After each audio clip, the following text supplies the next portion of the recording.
And we turn now to the George Floyd death investigation. Those 4 former police officers at the scene have now been charged and jailed.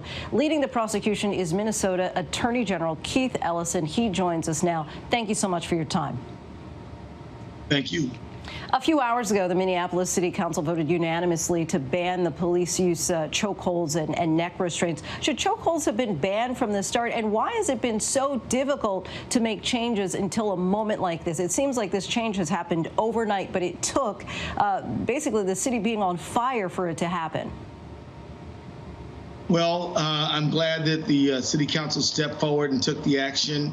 I think it will be to the benefit of everybody in the city.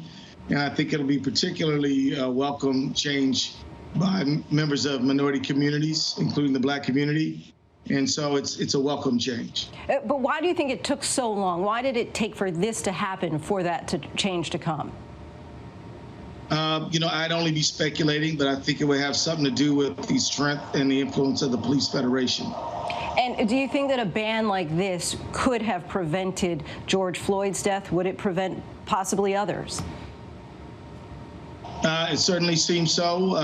It's difficult to speculate, but when you look at what happened, I think that there's evidence to indicate that what happened that was certainly something that could have been avoided.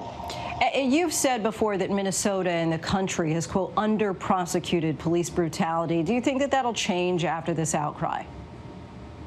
I certainly hope so.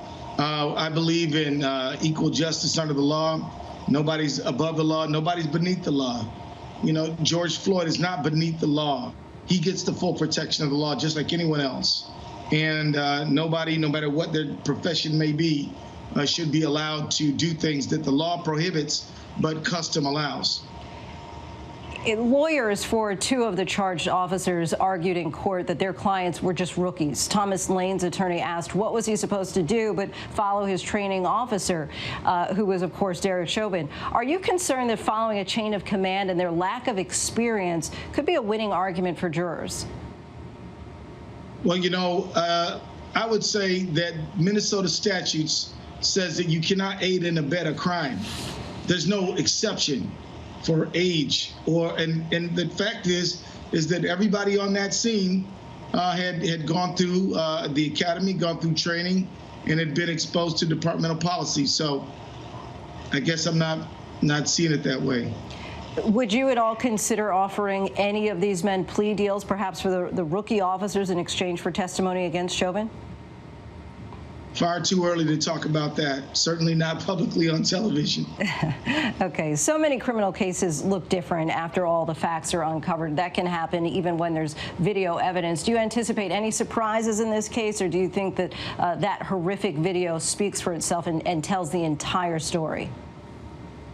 Well, what I would say is if you look at videos involving deadly force encounters with the police, I think that there have been a number of cases where the video is shocking, shocked the conscience of the nation, and yet the outcome wasn't what we expected.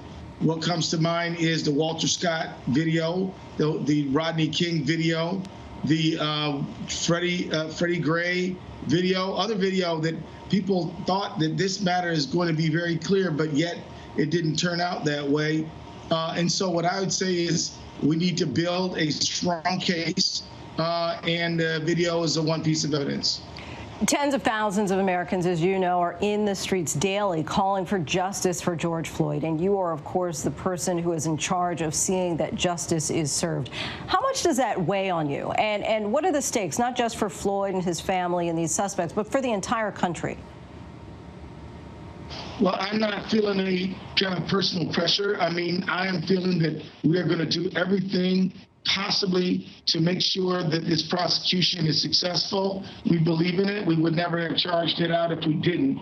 And we're going to put everything we have, and then ultimately a jury will decide what happens if it goes to a jury trial. So, I'm just not going to worry about those side issues pressure on me. I'm putting all the pressure that I need to on myself to get victory, and I'm not motivated by public pressure.